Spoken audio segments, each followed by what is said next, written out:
Ricky, how are you feeling?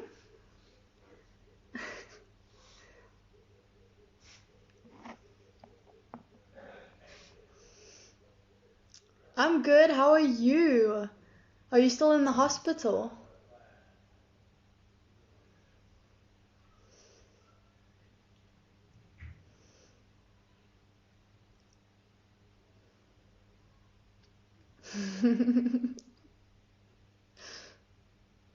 That's good. You must still let me know about tomorrow.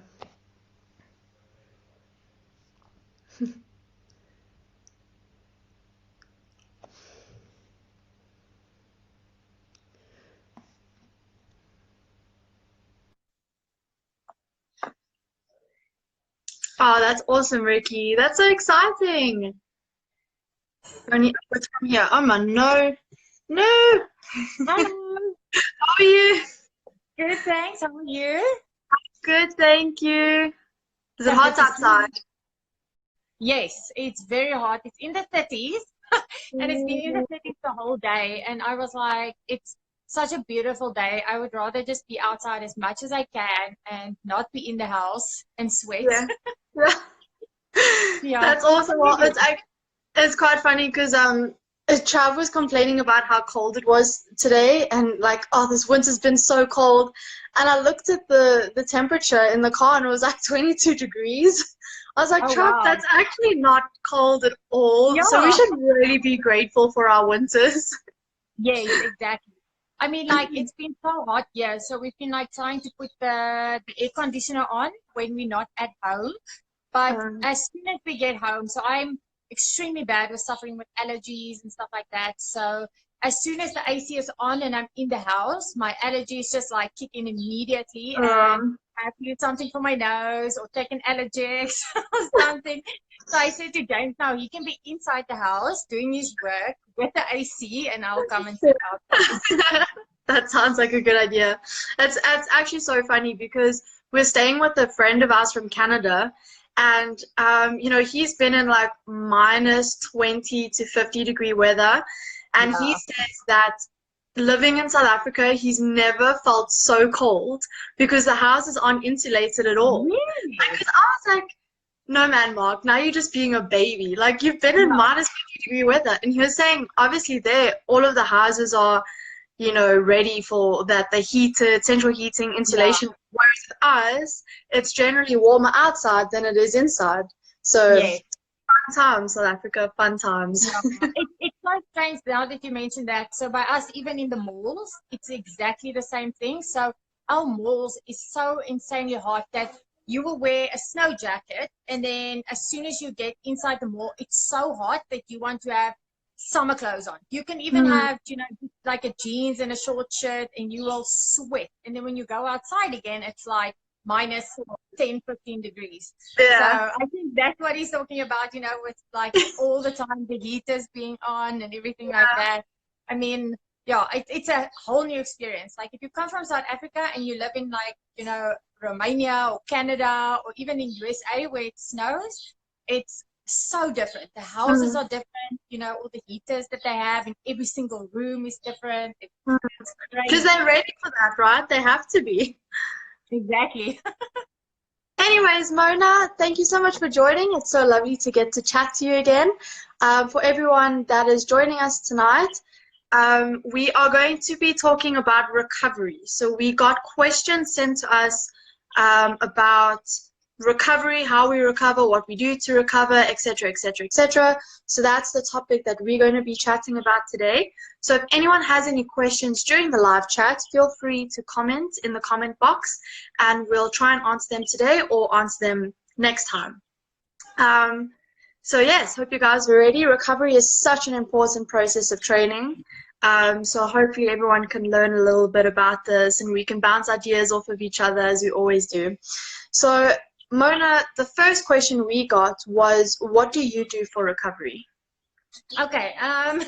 So as an athlete, there is so much that goes into recovery that like I don't think everyone always realizes how important recovery is.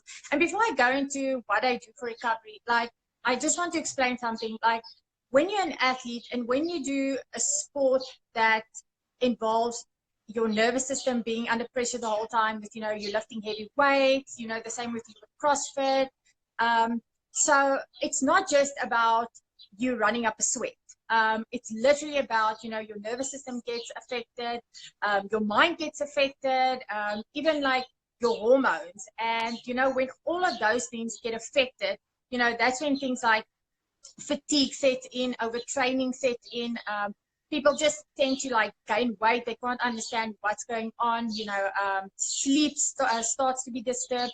So it's so important to actually do recovery. And if I say my list of what I do, like, it seems like it's a lot of things, but I spread it out throughout the week. And these are the things that work best, to help me not just recover well, but then obviously when I do my weightlifting training, that I can perform at my, my best capacity.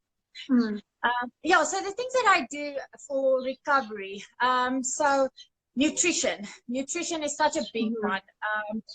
Sleep is so important. For me also, I do best when I'm in the sun. So not for long hours, because that tends to drain me, but if I go for like walks in the morning or just have like 30 minutes of sun. I see Adrian is grippy as well. Yeah. It's very funny. It's like they have to chip in with what we have to say. Also, I think, having animals like they bring so much joy. I swear that helps my recovery. Yeah, guys, get a pet. That's all you need for recovery. Exactly. Yeah, so other things that I also do for recovery is I do saunas, and saunas I'll do once or twice a week. I do things like ice bathing. If I can't do sauna, I'll do things like your hot baths, ice bathing. What else is there?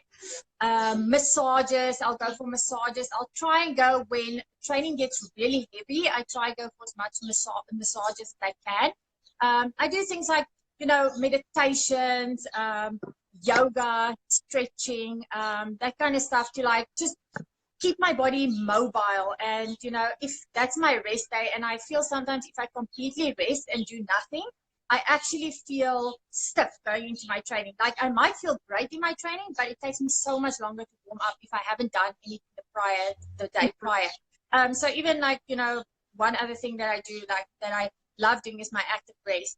And on my story, I actually posted, like, I have certain days that I do my active recovery, and then some days where I just like, I completely rest. I'll do my meditations and yoga, super low key stuff. But if I take a rest day during the week to like break up my training, like on a Thursday is normally my rest days, but this week I took it today, then I'll just do some active rest things, like a bit of running, walking, plyometrics, swimming, that kind of stuff. Yeah, and that's basically like my recovery regime that I do, like, during the week. And it's like I said, especially when things get really hard and I have to do everything as much as I can to make sure that, I'm on top form and not injured, come competition day. So I don't know, Giselle, if you have anything to add to that list. Yeah, no, 100%.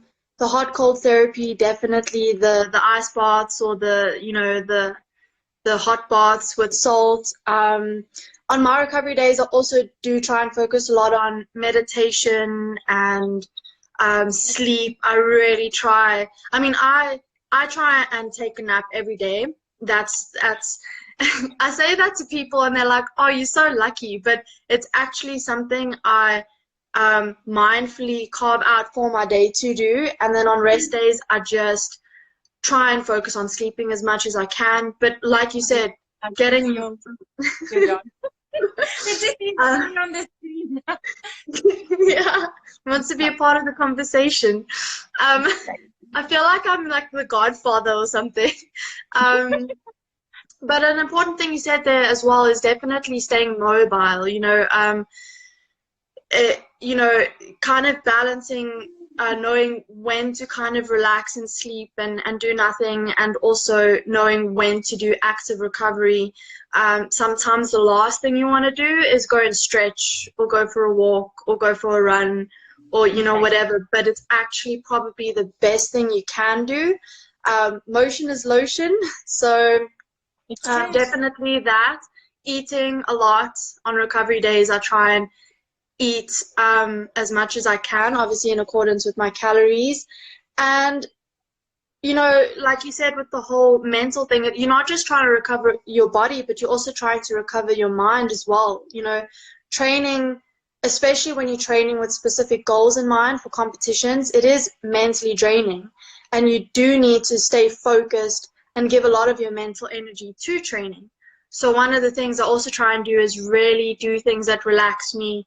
You know, I say that, but generally on race days, I also try and do a lot of my varsity work. So once that is out, then really try and do things that relax me, like, you know, watch a stupid series, not even something that's like, you know, intellectually captivating. Like watch something like Keeping Up with the Kardashians, where it doesn't take much to think about. So I used to watch Big Bang Theory. And I used to watch that before bed. Now. Yeah. And James couldn't understand why I would watch it before bed. And I said to him, it makes me laugh and it puts me into such a relaxed state that actually when I go to sleep happy. As weird as that sounds, like, you know, sometimes you don't even realize, like, if you watch something that's stressful or killing, or, you know, something that's just like really gruesome, sometimes, you know, you go to sleep with those emotions.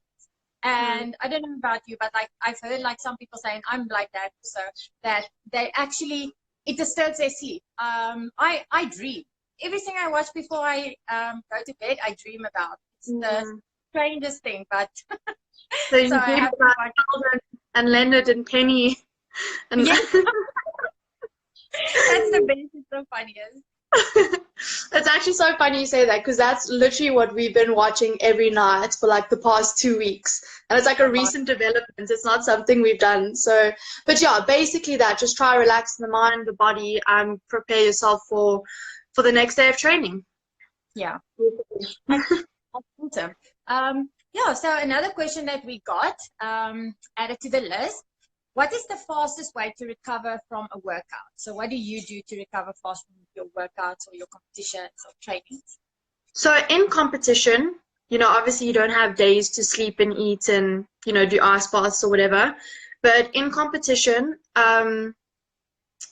my coach is with me all the time and he tells me what to do. So if I get into an ice bath, if he tells me to do that, I do that. We'll do ice baths in between workouts.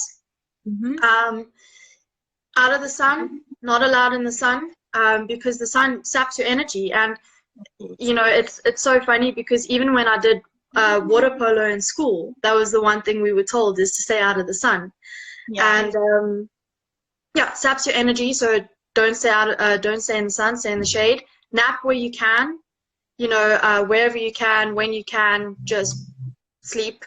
And, you know, refuel. You have to eat as much as you can in order to prepare yourself for the next workout. So drink electrolytes or sugary-based drinks like Powerades or Lucozades. You know, eat those gummy bears or those sugary worm things, you know, to get that extra like sugar rush in you for your next event. So in competition, I would say that also try and relax your mind as much as possible. You know, it's amazing how much energy your mind can actually sap from your body. So constantly thinking about the event you just had or the next event is actually going to sap your energy. So try and relax your mind by sleeping or, you know, reading something or playing something on your phone. You know, take your mind off the moment, because at the end of the day, focusing on your event that's 30 minutes away is not going to help. You need to stay focused in that event. And if you're focusing on it 30 minutes before, you're not going to have that energy to do that. So I would definitely say those things. If you're talking about fastest way to recover from a workout in training, my number one core belief is sleep is your best friend. Sleep, sleep, sleep. 8 to 10 hours.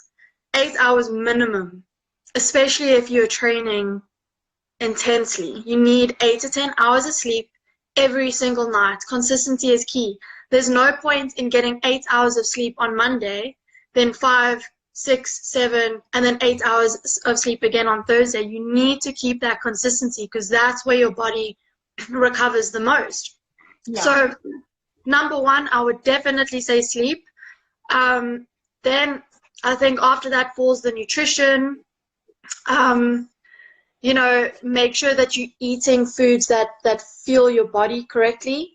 So one of the best ways I recover in terms of making sure I recover quickly is honestly having a cheat meal. I have a cheat meal every Wednesday, so that's on my recovery days.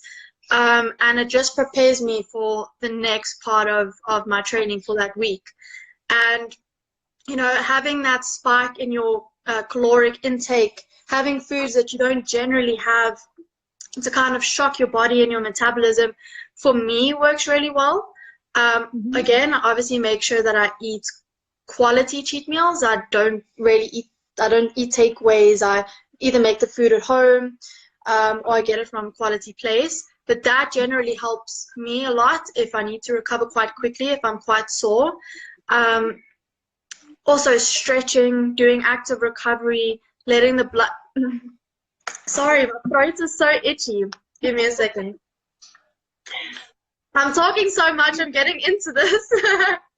Well, that's awesome. Not for your throat though, but though. Lots of information to give. But yeah, just stretching, doing mobility, everything we have been saying, the hot cold therapy, all of that stuff. So it's all very similar. I think the main thing is consistency, making sure you do it as often as you can. Definitely. I see some of the people, they comment on the sleep part. I just want to say, and this is something that, it obviously if you are working certain hours and your training is maybe more for recreation, if you are a professional athlete, even if you do work, you still have to prioritize the recovery methods. And what you were saying about sleep, as hard as it is, if you need to get your 8 to 10 hours or, even 7 hours of sleep, the best thing to do is go and sleep earlier. I mean, as tough as it is, one thing that a lot of people don't realize is by sitting on your phone, watching TV, being on your laptop, your computer screens, all of those things tap into your recovery time. So if you really do take those things super seriously, you will put your phone and your laptop and all of those things away an hour prior. You will, read before bed. I mean, that's a big thing that helps me, to fall asleep quicker and to fall asleep into a deep sleep. And I mean, it really just depends on how seriously you take it. It's the same thing about your food and your nutrition. If you want to, take that to the next level and you want to recover properly and make sure you get enough fuel in your body, you will, if you don't have time to make food, you will, go on the weekend or a day where you do have a couple of hours, meal prep, as much as you don't like it, sometimes you just have to force feed yourself to get the nutrients in, rather than going to a place and get the fast food and put junk food into your body and just feel, crappy. And when you go to training, you feel bloated and, you don't feel so well. So those are all things that you can do to actually also enhance, your recovery and to get the best out of your recovery. I saw a question there about recovery in competition. I guess it also depends, what sport you do. With weightlifting, because we compete once off. So you weigh in 2 hours before your competition. Your competition starts, it probably lasts an hour and a half. You've got your snatch and your clean and jerk, and it goes so fast. But the main thing is when you want to recover, or go into your competition and feel recovered, not even we haven't even spoken about that, but even your training needs to be tapered down closer to competition time so that you will peak on game day. And then beforehand, if you're an athlete and say you compete in weight categories and you have to cut weight. So obviously you'll feel a bit tired and sluggish, but what you can do to recover from, again, having to cut weight, like you were talking about, some of the gummies and things like that, just for those fast sugars to help you recover. Things that I used to do back in USA, which I had, and I'm, in South Africa, you can do things like your rehydrates and stuff like that. So I used to drink a Pedialyte. So it's what they also give like the babies to rehydrate quickly, but it's gross. You buy it in these like liter bottles and it tastes gross. It actually has no taste. So I would actually take that, mix it with Gatorade, which is the same as like your Energy, your Powerade. I'll have that because I find that when I put liquid into my body and even put a scoop of protein in there, I feel my best, and I feel like I've almost immediately been like rejuvenated, because if I had to eat a massive meal after having to cut some weight, again, I feel sluggish, I don't feel recovered. What I do between snatch and clean and jerk to recover is, because sometimes you'll have about a 30-minute break, is during that time, I'll have, again, also some sugars to fuel my glycogen level, give me that like energy spike. If I can have things like my honeys. I have nougat. I actually love nougat. So I always make sure I have my nougat with me. That's like my ritual also. So I have my nougats or my Energites and stuff like that. And, even after competition, people don't actually realize that recovery doesn't stop after your competition. So the thing is, like, after competition, yes, you can relax a bit and, you don't have to be on a super strict diet and stuff like that. But honestly, the day after your competition, if you can go for a walk or very light training, just something active, you'll tend to find that when you go back into your training, it's so much easier. Because with training, the nervous system just completely dumps after a competition. And I had the same when I used to compete in CrossFit. I would feel drained and tired, sometimes for weeks. And even if I would train, I just would feel like I can't get going. So yeah, when I do have those feelings, and I know now that that's a part of competition, I make sure that I stay active. I don't just completely do nothing, because so many times athletes will prep so long for the competition. Come competition day, and after that, they'll party the night or drink some alcohol and whatever, and then nothing after that. So you have to also be mindful of your recovery after a competition. Very, very true. And Mona, I see we got a message on the sleep in terms of parental duties and everything. So I do understand that obviously for some people it is really hard to get even just 8 hours of sleep. If I say I get 8 hours of sleep to anyone, they're like, oh damn, that is glorious. So I don't think it is, dare I say, normal in our society where we work a lot. But I would say just try and keep your sleep as consistent as possible. Try and go to sleep at the same time every night, and try and wake up at the same time every night. Create that telegruty, create that routine, that habit. And honestly, one of the best books I've ever read is Why We Sleep by Robert Walker, I think it is. I can't remember who the author is. Go give that book a read. You will learn everything you need to know about sleep and why it's so important.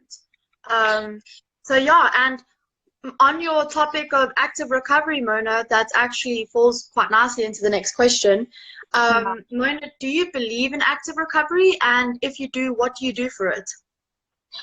Quickly before I answer the active recovery question, going back to our previous question about, parental duties and stuff, I don't know if that person follows Cara Saunders.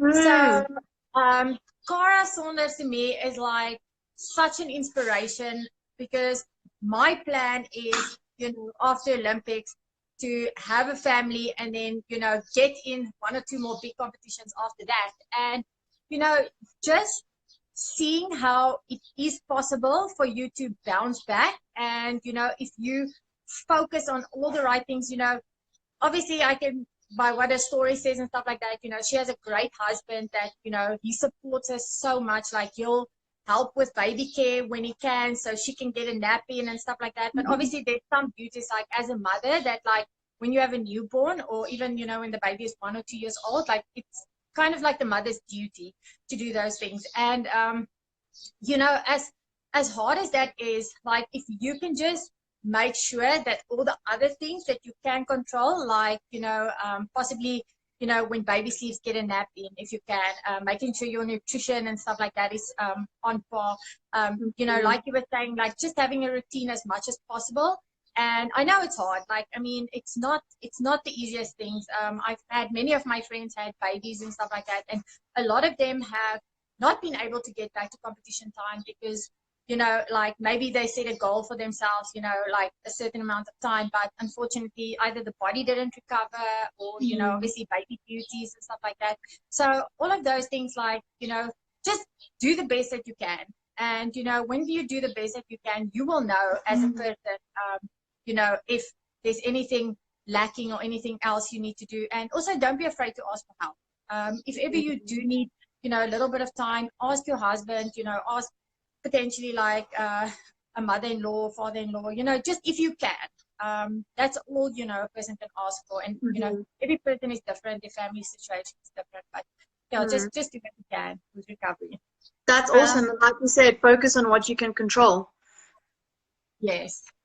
Okay, so with our active recovery, I do believe in active recovery. I'm actually a huge believer in active recovery, just because with all my years of being an athlete and training, I have, you know, you go through trial and error, and the thing that, you know, I've noticed is when I do nothing, that's when, you know, I feel sluggish. And I've been doing weightlifting now for 20 years. So, you know, age is also a factor. You know, as funny as that sounds, but like really, if you've been in a sport for a long time, you know, you've got your biological age, you have your training age. And, you know, not a lot of people actually realize that, like, if your training age is very long, yes, your body will feel more sore than normal. You'll almost never wake up without aches and pains. You know, it will take you like, you know, I have some of my weightlifting friends that competed with me at international events, you know, and we'll always like laugh about it because sometimes it will take us like 30 minutes, sometimes even 45 minutes to do a warm up, just to actually feel great under the barbell. So, you know, like everything that you can do prior to that to actually make that process go more smoothly so that your training can go better. And obviously, like if you have that time to do a bit of a longer warm up, you know, you should take it, you know, because at the end of the day, the reason why we do recovery is so that firstly, we don't get overtrained. And then secondly, also so that we don't get injured, you know, injured in training and also injured in competition. So yeah, things that I do for active recovery, and that also depends on the season of my sport. So if I have at least, you know, 4 months or 3 months, you know, before a big competition, on my rest days, I would normally, because I used to do martial arts, I would take that day as like a boxing day. So I used to go to my boxing gym in USA, and, you know, I used to have my boxing sessions over there with my boxing coach. And it was honestly so amazing. Like I wouldn't go ham to a point where, like, you know, I'm broken. But I'll answer that question now about the training age. But the thing is, you know, I do it so I work up a bit of a sweat, and I feel good. I have some endorphins released.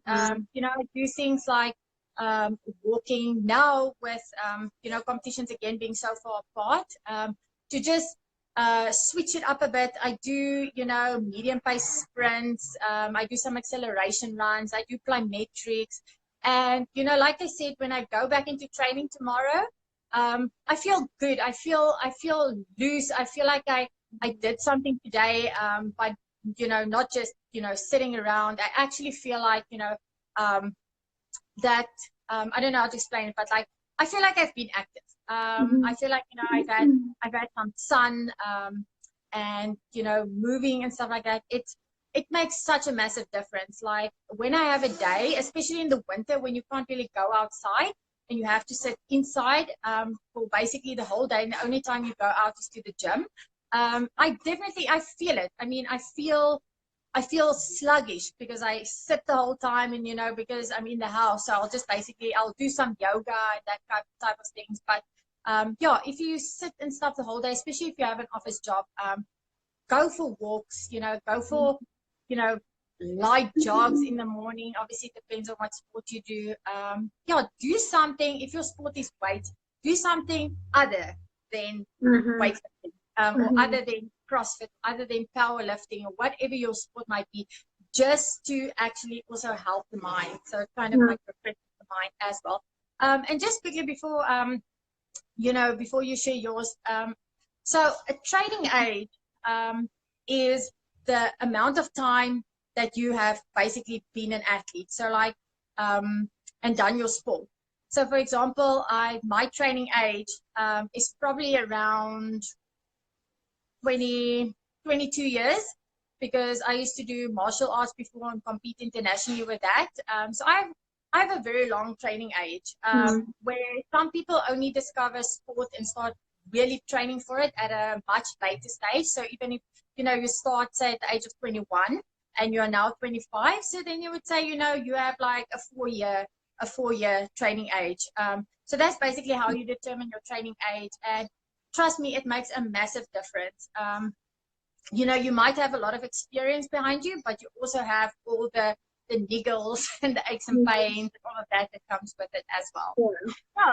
So Giselle, like, do you do any active recovery stuff, and do you believe in it? Yeah, so my active recovery days are predominantly on Wednesday. And the reason that's so is because in CrossFit we compete,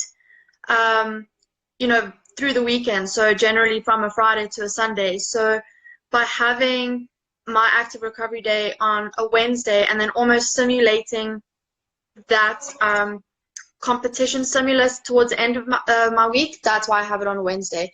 So Wednesdays I do active recovery. On active recovery, I do exactly what you were saying. Well, actually every morning we go for a walk and everything, but Wednesdays it's a little bit longer. I just try and take my day a little bit slower than usual. That's the one thing I also really try and focus on.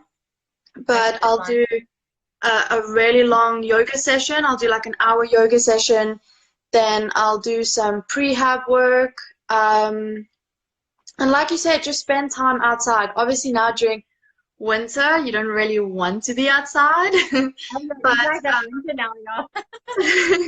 But you know what? As much as competitive athletes do things primarily to do well in their sports, we're also advocates for health, and being active. So being active, being outside, moving your body, also spending time with friends and family, laughing, taking your mind off of the pressure of training and competing, I think is so important. So that's what I try and do on my active recovery days. I sometimes work a bit on skills as well, depending on what my coach has sent me, versus my Sundays, which are a little bit more toned down. So my Sundays will be the days where I actually try and have nothing to do with training. That's where I spend time with my family, with my friends. Pre-lockdown, it would be when I go out to markets, and so I'm still moving, I'm still active, and I'll still do a mobility session, but definitely not as much as an active recovery session. But exactly what you said, do things outside of your sport. So, play tennis, or I've started learning how to play golf. I'm surprised my boyfriend is teaching me, because I'm probably like the most impatient person ever. But it's something that's outside of what I do, and it's fun, it's enjoyable, you get to spend time with people. So exactly that, take your mind off of training and take your body away from that stress, but still moving. I definitely think that's the most, because I 100% agree with you.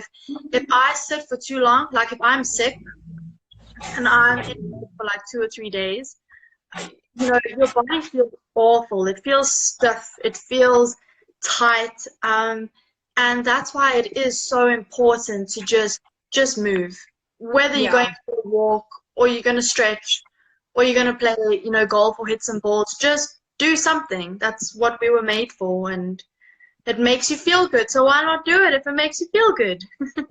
Exactly. I'm just moving quickly because I don't know if you heard, like, yeah, it sounds like they're doing massive construction Ooh.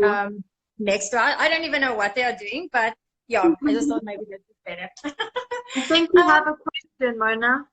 yes, Desiree. Okay, so to answer your question, yes, it definitely does count for if you did school sport. You know, because obviously your body has to undergo that stress, and you know, training is a stress on the body.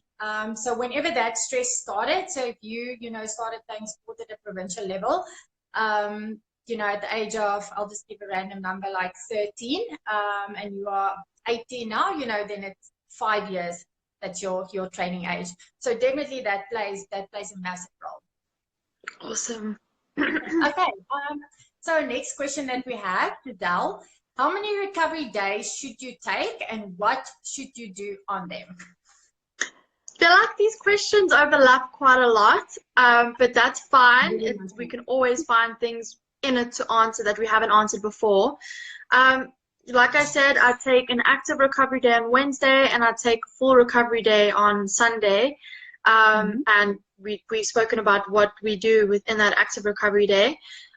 However, in terms of taking days off when you're feeling sick, we can talk about that.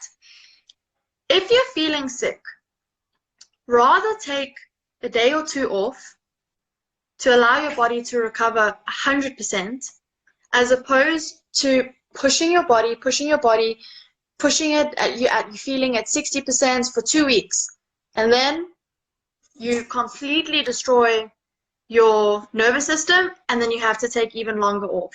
So in terms of recovery days in feeling sick or even overtrained, listen to your body. Listening to your body is the most important thing you can do, whether you are a competitive athlete or a recreational athlete. You know, we're not machines. As much as we like to think we are human, and we do have, you know, things in our life that we can't control, like sickness or stress to a certain point. So if you are feeling a little bit sick, I would suggest take 1 or 2 days off to recover fully so that you can go back into training 100%, as opposed to kind of, you know, pushing it when you shouldn't really be. And don't feel bad for doing that. Sorry, go Ajax. In terms of overtraining, you know, overtraining, I think, is kind of rare, especially if, sorry, give me a second. Ajax, no, come here. What are you going to do? You're so small, you can't do anything to those dogs. While you sort Ajax, can I just quickly answer that question? Do you continue training when you're injured in an adapted fashion, or do you just take time off? I think that's a very good question we got there, because it depends again on the severity of the injury. And obviously, when you're injured, rather, if you feel it's something big, instead of guessing, go and see someone. Go and see a professional, because even as a coach, I always tell my athletes, you know, if they have niggles, you know, especially the ones that are abroad, I'll always say to them, is the injury, you know, is there swelling? Is there bruising? You know, how mobile is it, if it's a knee or whatever? Because I have a lot of athletes that also do other sports. And, you know, if they play like contact sports with the weightlifting, often the injuries from the contact sports carries over into the weightlifting. So we have to be very careful. And, you know, by having those kind of injuries, like I actually had one of my youth athletes that had a knee injury from basketball. And, you know, I told him the first day that the injury happened, to rather take off and to monitor to see if there's bruising or swelling, and, you know, for that night, ice bath, do a hot, you know, do an Epsom salt bath. Then I want him, if the injury is still the next day, if it's causing problems, go and see a physio, a sports doctor, you know, anyone that is in that profession that can give you a professional opinion, because it's so easy to like over push an injury, and I'm a culprit of that myself.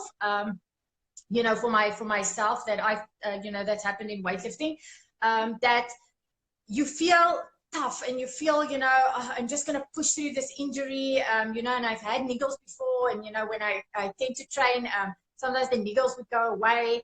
And the thing is, like, by doing that is actually not the most clever method to do things, because at the end of the day, you could be ending your career, or you could be prolonging that injury.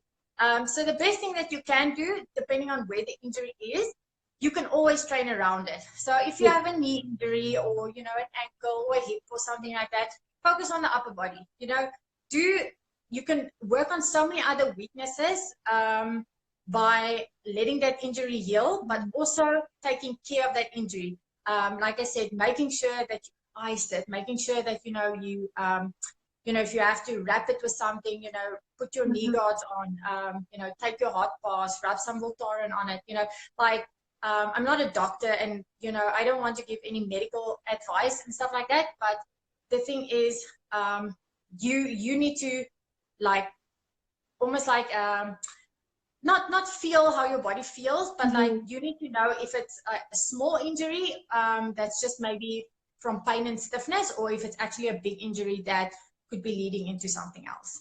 100%. And I think you hit the nail on the head there where you said go and seek professional opinion, because at the end of the day, if you continue training through an injury that's not getting better, you're actually just prolonging your recovery process from it.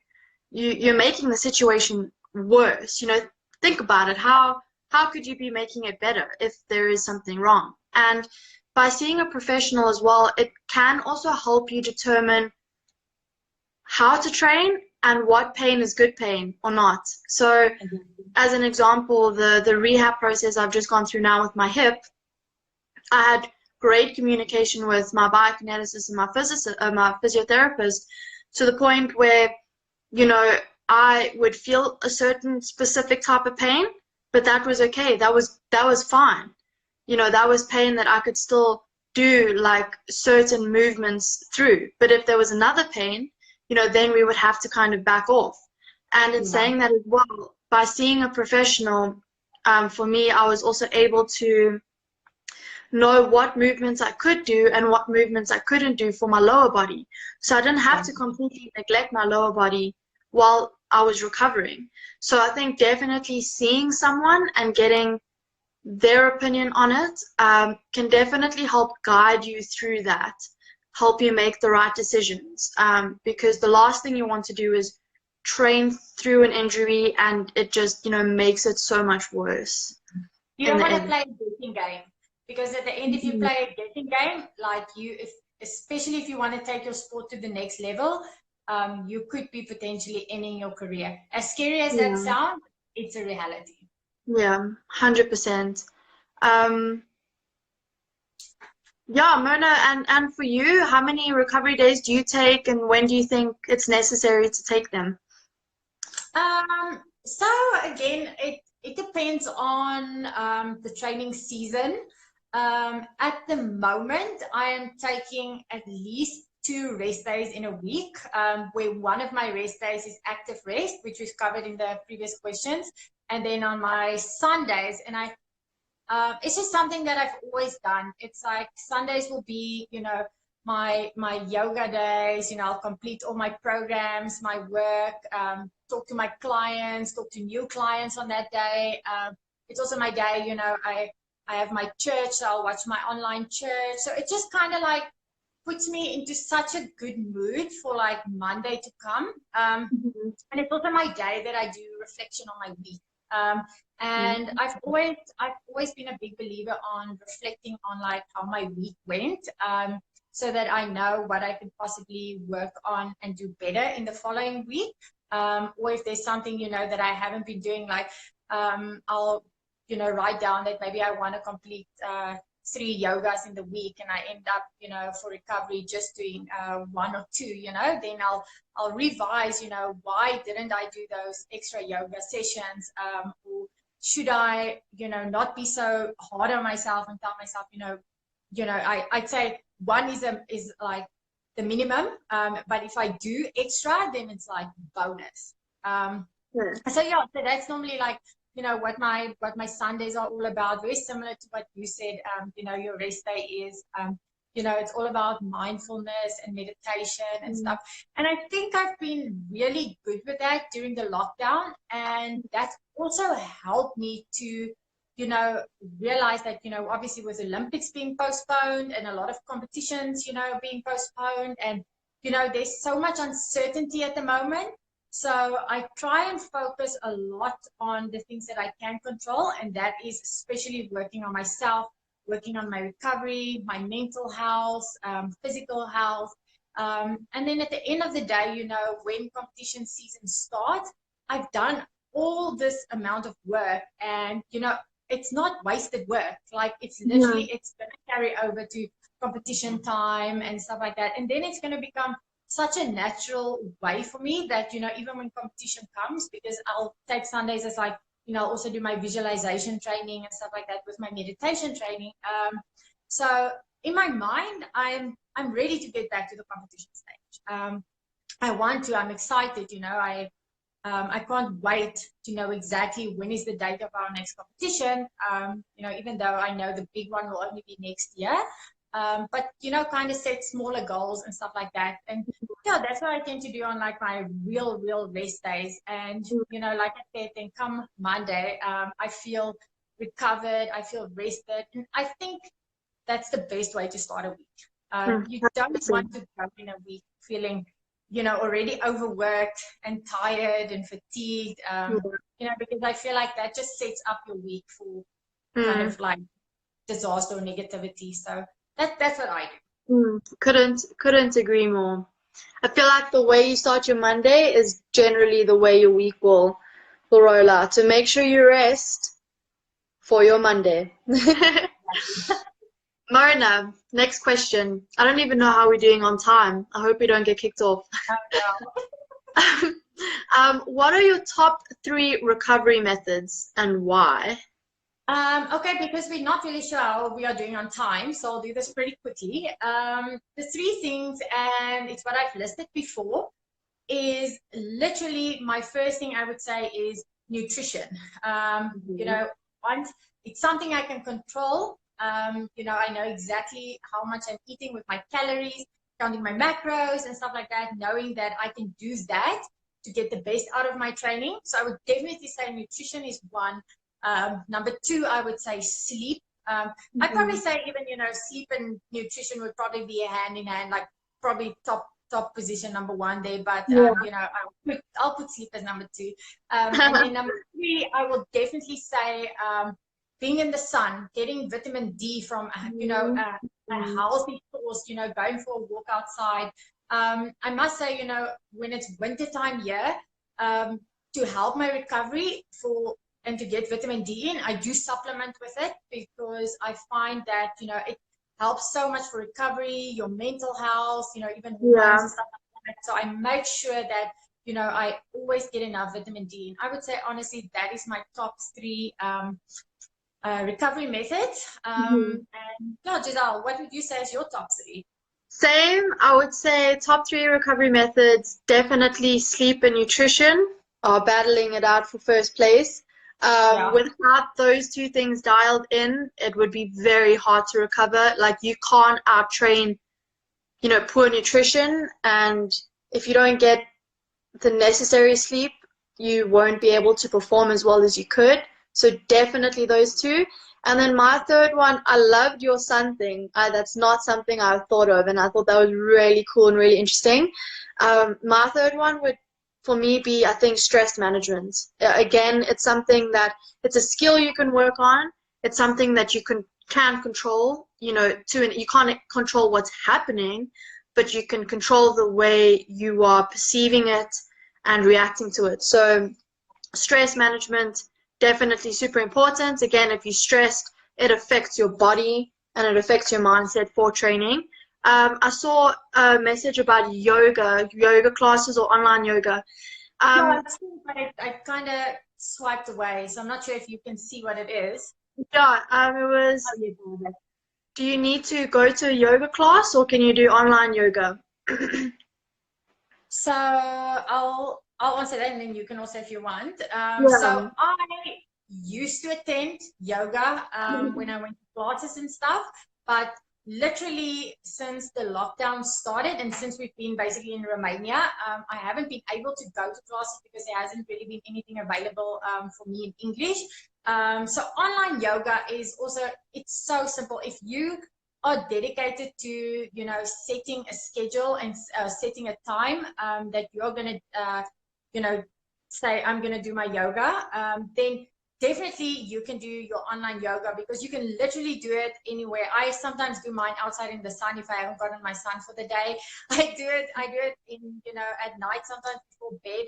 And the nice thing also with the online yoga is you have yoga sessions ranging from 10 minutes to even an hour and a half. So, you know, and also the thing is, if you know you've got a problem area, so if I want to work hips and back, you know, I'll go and look up a yoga that is for hips and back. You know, if there's something for, you know, whatever, upper body mobility, or, you know, just upper back or arms or whatever, you can actually go and look those yogas up. And there is so many out there, like, available for people to do on YouTube. I mean, I can't even recommend one specific one. There's honestly tons. I have a lot of different people that I follow for different things. So some I'll do for like, you know, my hips and my lower body, and, you know, other people I like more for like, you know, upper body and more for relaxation before bed. So yeah, I don't know, Giselle, if maybe you have like if you do any online yoga, because I know I've seen on your stories and things that you also like doing your yoga training or yoga recovery. Yeah, so I follow Yoga with Adrian on YouTube. I don't know if you I really like her yoga videos, and what I like is that, like what you said, she has like full body videos. She has one specifically for hips or shoulders, and there are stretches that really work my weak spots. And then honestly, from doing all of those yoga sessions, I've learned, the poses and the positions. So on days where I kind of just feel like working on my flow and just kind of relaxing and seeing what my body wants to do, I've learned those positions from that enough to do that myself. So I think that honestly depends on whether you like going to yoga classes and you like that social aspect, and maybe you like someone correcting you and everything, or whether or not you feel comfortable doing it online. I don't think it makes that much of a difference. I think it comes down to what you enjoy more. Like, both are great. Yeah, I agree there. I do think that, you know, now with, you know, how they say how things will be the new normal, I do think that if you can do things online and get used to that, and, you know, if you still like the social aspect of it, like try to get your family to join you. I always struggle with getting James to join me for yoga because his main sport is jiu-jitsu. Oh, And he always cool. tells me how, yeah, so he always will tell me how stiff he is and stuff like that, especially now during the lockdown because he hasn't been able to go and train. So I'll say to him, join me for my yoga so that when your jiu-jitsu starts, you'll be nice and loose. And he knows he has to, but he doesn't always want to dedicate that time to it. So yeah, if you can get yourself, you know, like people to do it with you, your friends or your family, it just makes it so much more fun. 100%. Great. Okay, so a last question that we have. Hopefully, we still have time to answer this. How can I help recover muscle soreness? Um, so again, kind of just touching on everything we've spoken about, I think for muscle soreness, really focus on massages or rolling. Rolling is so important. It's probably the last thing anyone wants to do because it's so painful. Yeah. But I believe that rolling is something you should do every day. When you're training, when you're recovering, for me, it's the best. I've gotten the best results from that. Massages, even if you have those, like the guns, the massage guns, or you can Yeah, ask. I think it's called hyper ice or something like that. Like, Yes, yeah, like, yeah. that works really, really, really well. Stretching really helps with muscle soreness as well. Again, just moving, getting that Sorry, lactate. Yeah, I just want to stop you quickly. I just want to tell this, right? It's never too many questions. Like, you can ask us as many questions as you want to. Like, we love answering them. Yes, that's why we're here. Exactly. um, yeah, so definitely again that movement is so important to you don't want to let that lactate acid, build up or anything. Hot cold therapy, so whether you're in the shower, do 5 sets of 20 seconds on, 20 seconds off for hot cold. Also soaking in the bath with like Epsom salts, that really works well. And it's an added bonus in winter because it's amazing. Again, sleep. Sleep is again probably the most important thing for muscle soreness, but then also watch your foods. You want to try and eat very potassium rich foods because when you're training, you're losing a lot of that potassium. So, try and focus on eating more bananas or potatoes, like any foods that have a lot of potassium in it. What kind of roller do you recommend? I think any normal roller is fine, whichever Yeah. one suits you. I also recommend getting those like balls that you can kind of almost like you can even use like a hockey ball. So, if I can find, Liv, do you see our roller? Yeah. Oh, go on. Maybe if Desiree wants to see. Yeah. This is also, yeah. But it's also nice and hard. So, And it honestly, rolling hurts so much, but if you don't roll and you let your muscles build up that soreness, then it's just going to be worse when you eventually do have to roll. So just get it over and done with. And I've started rolling every single day as per the instructions from our biokineticist. And I can tell you, especially in my quads, which is where I would feel a lot of pain, it's almost gone. Now I can roll without much pain every day. So, and also get those hockey balls or those little green ball things that you can use for like your hips or your shoulders. I think Mona's going to get hers. This is all torture equipment.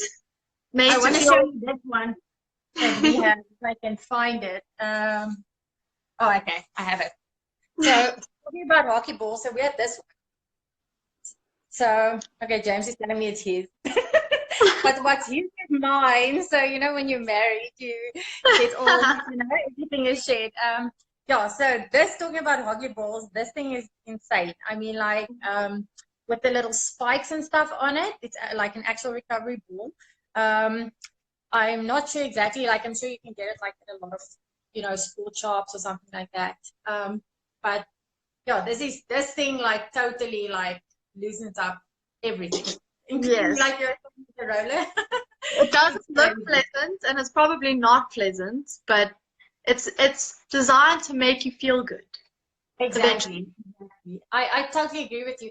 And again, if you don't know how to roll, yes, I've also had questions before, like, can rolling actually cause damage? It can. So if you don't know how to do it properly, the one cool thing is there's a lot of like online tutorials and stuff on how to actually roll out and things like that. Speaking about when we were doing yoga, so I actually found, and maybe I'll send you the link, and maybe we'll potentially like we can post it somewhere. But there is a jiu-jitsu guy that we follow that actually does yoga, and I follow a lot of his yoga routines because, like I said, with jiu-jitsu, like your hips and stuff has to be so loose, and like even as a weightlifter, you need to have mobile hips to sit in that deep position if you have a snatch or clean overhead or even your squat.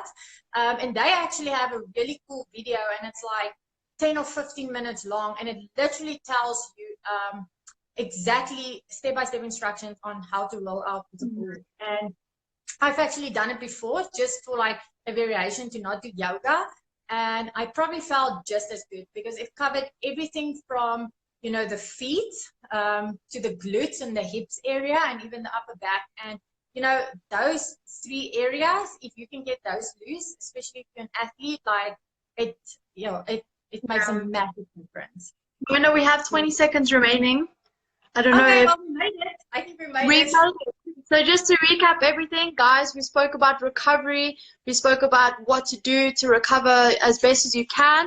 So watch this video on my live grid and also on Mona's YouTube. Okay, we're going in 3, 2, 1, bye.